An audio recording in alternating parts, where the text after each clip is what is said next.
Bismillahirrahmanirrahim. Assalamualaikum warahmatullahi wabarakatuh. Perkenalkan, nama saya Naufal Nur Hafiz, NIM 182111296 dari kelas Hukum Ekonomi Syariah 5H. Di sini saya akan menyampaikan materi fikih munakahat mengenai hak dan kewajiban suami istri. Langsung saja masuk materi yang pertama, yakni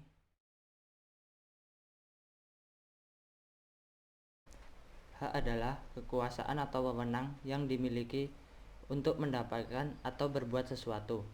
Sedangkan kewajiban adalah sesuatu yang wajib dilaksanakan atau sebuah keharusan. Adapun yang dimaksud hak di sini adalah apa-apa yang diterima oleh seorang dari orang lain.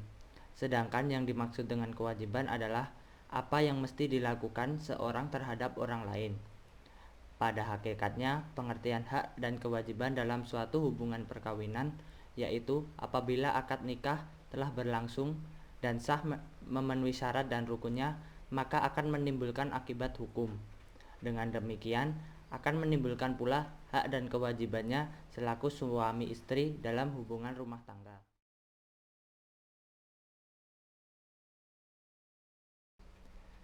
Islam mewajibkan seorang suami memenuhi hak istri dan juga kepada istri untuk memenuhi kewajibannya sebagai seorang istri.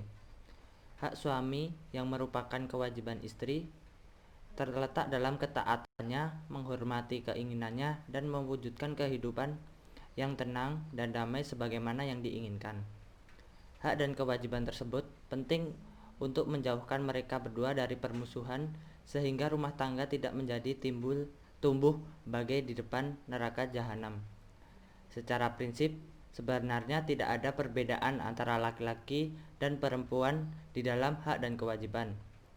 Tidaklah seorang perempuan diletakkan sebagai hamba bagi laki-laki karena sebenarnya keduanya, baik laki-laki dan perempuan, dikuasai oleh Allah atau di bawah kekuasaan Allah sebagai pencipta mereka.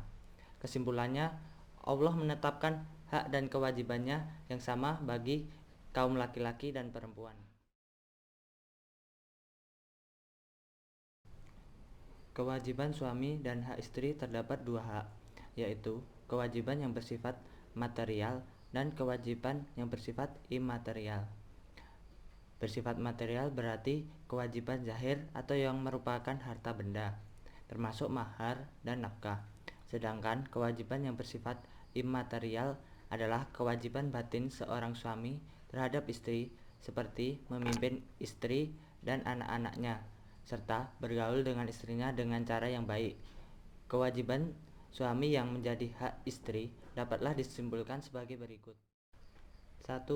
Membayar mahar atau mas kawin. Memang hal ini bukanlah suatu syarat dan rukun dalam perkawinan, tetapi mahar ini merupakan kewajiban yang harus diberikan oleh suami terhadap istri, sebagaimana dalam firman Allah Subhanahu wa taala, "Berikanlah mas kawin atau mahar kepada wanita yang kamu nikahi sebagai pemberian dengan penuh kerelaan." Quran Surat An-Nisa ayat 4. Yang kedua, memberi nafkah. Pemberian nafkah ini bersifat wajib bagi suami terhadap istrinya, atau ayah terhadap anaknya, dan tuan terhadap budaknya, yang meliputi keperluan hidup seperti makan, pakaian, dan tempat tinggal. Yang ketiga, memperlakukannya dengan baik. Di sini memiliki arti dengan penuh kasih sayang, pengertian, dengan memperlakukannya tanpa kasar dan zalim. Suami wajib menghargai, menghormati, bergaul, memperlakukan istrinya dengan baik. Bergaul dengan baik yaitu menjadikan suasana pergaulan selalu indah dan selalu diwarnai dengan kasih sayang, kegembiraan, dan timbul dari hati ke hati sehingga keseimbangan rumah tangga tetap terjaga dan terkendali. Yang keempat, membimbing dan memberi pengetahuan terhadap istri, dalam artian meningkatkan taraf hidup istri dalam bidang akhlak dan ilmu pengetahuan yang diperlukan, serta bimbingan agama kepada istrinya dan menyuruhnya untuk selalu taat kepada Allah dan Rasul-Nya, sebagaimana tertera pada Quran Surat Al-Ahzab ayat 34 dan Quran Surat At-Tahrim ayat 6. Yang kelima, melindungi dan menjaga nama baik istri. Suami berkewajiban melindungi serta menjaga nama baik istrinya. Hal ini berarti bahwa suami harus menutup-nutupi kesalahan yang memang terdapat terhadap istri dan tidak disebarluaskan kepada khalayak ramai.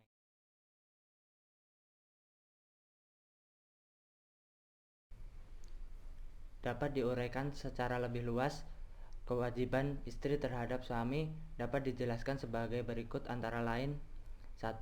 Wajib taat kepada suami.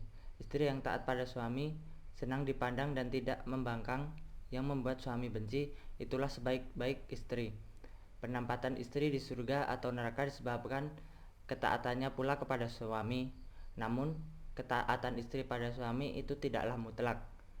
Jika istri diperintah suami untuk tidak berjilbab, berdandan menor di hadapan pria lain, meninggalkan sholat 5 waktu, maka perintah dalam maksiat semacam ini tidak boleh ditaati. Istri harus menaati suami selama dalam hal yang tidak mengandung maksiat, atau istri juga menjaga harta suaminya. Yang kedua, wajib menetap di rumah dan tidak keluar kecuali dengan izin suami. Tidak halal bagi seorang istri keluar dari rumah kecuali dengan izin suaminya. Bahkan menurut sebagian ulama, jika itu dilakukan dapat dikategorikan kepada durhaka. Yang ketiga, wajib mengasuh dan mendidik anak dengan baik dan memberi rasa tenang di keluarganya.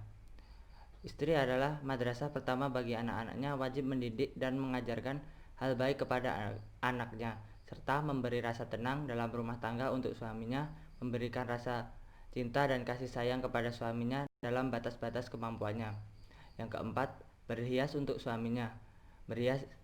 Bersoleknya istri untuk suami adalah ibadah, sebab ia dapat membuatnya memelihara kehormatan dirinya dan membantu menjaga dirinya. Yang dimaksud dengan hak bersama suami istri adalah hak bersama secara timbal balik dari pasangan suami istri terhadap yang lain. Suami istri sama-sama mempunyai hak untuk menggauli sebagai pasangan suami istri dan memperoleh kesempatan saling menikmati atas dasar saling membutuhkan. Di antaranya sebagai berikut: 1.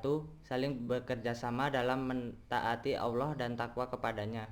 2. Saling bekerja sama dalam mewujudkan kebahagiaan dan menghindari kesulitan dan kesusahan. Yang ketiga, saling bekerja sama dalam membangun keluarga yang harmonis dan mendidik anak. Yang keempat, saling bekerja sama dalam menjaga rahasia keluarga. Yang kelima, saling melayani di antara suami istri. Sekian presentasi dari saya. Apabila ada kekurangan, mohon dimaafkan.